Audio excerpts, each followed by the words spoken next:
Okay, guys, so the last thing you're reading before you turn in your first essay is just three poems from Anne Bradstreet. Now, Anne Bradstreet is, as you read, she's an often undiscussed portion of American history. So she published right before, right before what we're going to move to, which is the Revolution era.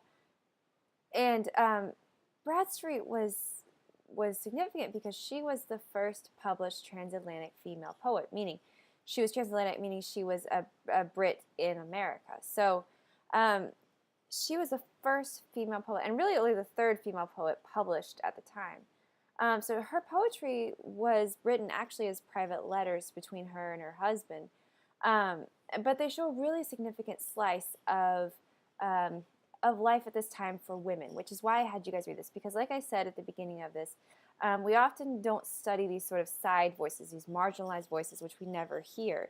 We read these very famous male-oriented white European texts. We don't often read texts from minorities, from women, from people with different experiences. So the first one I had you read, Before the Birth of One of Her Children, shows a really unique look at this concept of family and what family looked like at this time. As you read, she lived in constant fear of death. She was always sick and really was afraid of death. But she had great faith in herself too. So she had a lot of Christian value placed on life and Christian value placed on continuing life. And if you'll notice this poem, we're going to study poetry structure later, but this is really just to get sort of the context.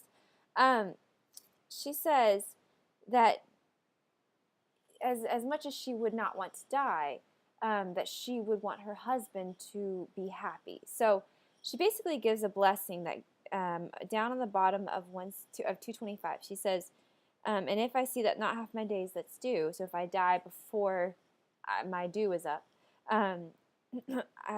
what nature would God grant to yours and you. So she basically says to your future wife, I would pray that you would have my blessing for her. And she says, the many faults that you well know I have, let be interred in my oblivious grave. So preserve my memory to her and to my children. And she says, if any worth or virtue was in me, let that live freshly in thy memory. So remember me for my virtues and my goodness, not for my faults. So it's this feeling of humility, but also a little bit of desperation in this, because she continues on talking about her children. So she says, let my children, and when my loss shall be repaid with gains, look to my little babes, my dear remains. So my children will be what is left of me.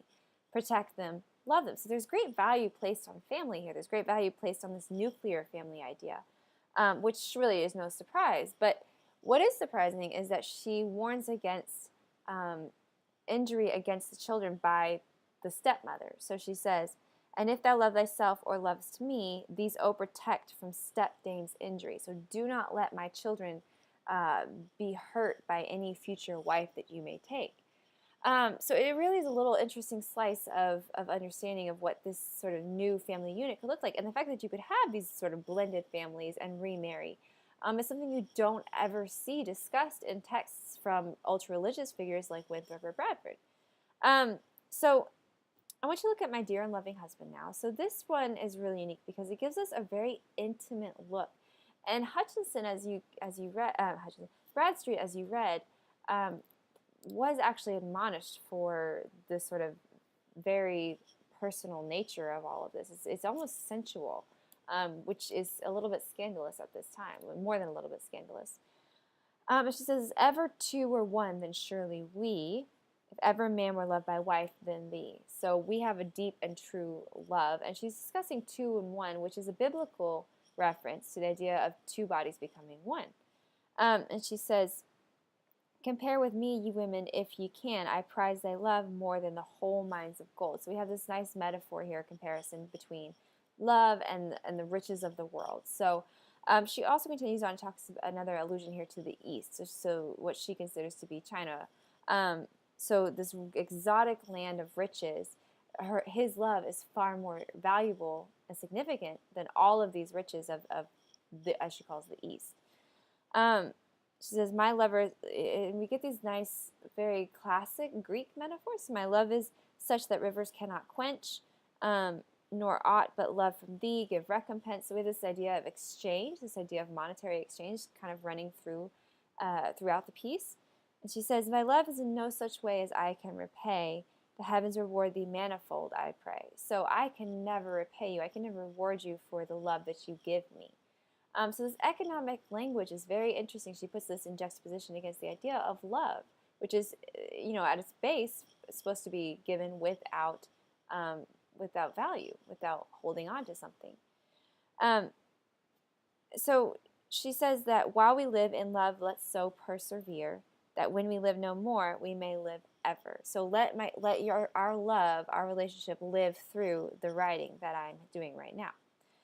So it's a really intimate look, like I said, at married life at this time and coupledom, and it was very scandalous at the time. So I want to look one more to a letter to her husband absent upon public employment. So this one is written in a classic Greek style, and it's really, really interesting to see her kind of adopt this style, which was at the time neoclassicism was moving in slightly. It'd be a few years later, but reusing the classic Greek style. So calling upon the muses and calling upon the different gods that they had. All of these are high-level literary maneuvers that she's making.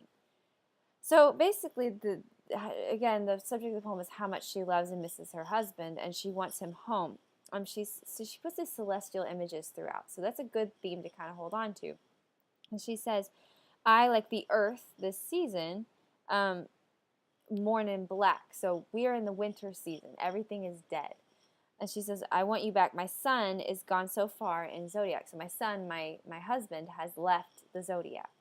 And he says, because when you were here, I felt no frost, I felt no cold. Your warmth, such frigid colds did cause to melt. She says, my chilled limbs now numbed lie forlorn. So she is almost dead to the world without him. She says, return, return, sweet soul, sun from Capricorn. Capricorn again, allusion to the god of sun. So, the Roman god of sun. So, she says, in this dead time, this winter time, alas, what more can I than view these fruits which through thy heat I bore? So here we have a really sensual image of how her children were made. So this is something that is very personal. And she says, if you go down a little bit, she returns to the zodiac, and she says, I grow weary when thou northward to me shall return. I wish my sun may never set, but burn within the cancer of my glowing breast. So, again, we have this very sensual imagery tied to the celestial imagery, this idea of warmth and cold, heat and frigidity. So, at the very end, she really gets to sort of a biblical understanding of sensuality. And she says, flesh of thy flesh, bone of thy bone, I here, thou there, yet both but one. So the idea that the woman and the man shall merge and become one flesh is imbued here. So if you were to think about sort of the biblical allusion she's making as well, it's really quite fascinating to kind of see. So that's Anne Bradstreet. I hope you guys liked her. You are moving on now. You think you have a short assignment, and then you're moving on to your papers. So make sure you guys are starting this early in the week. If you have questions, let me know.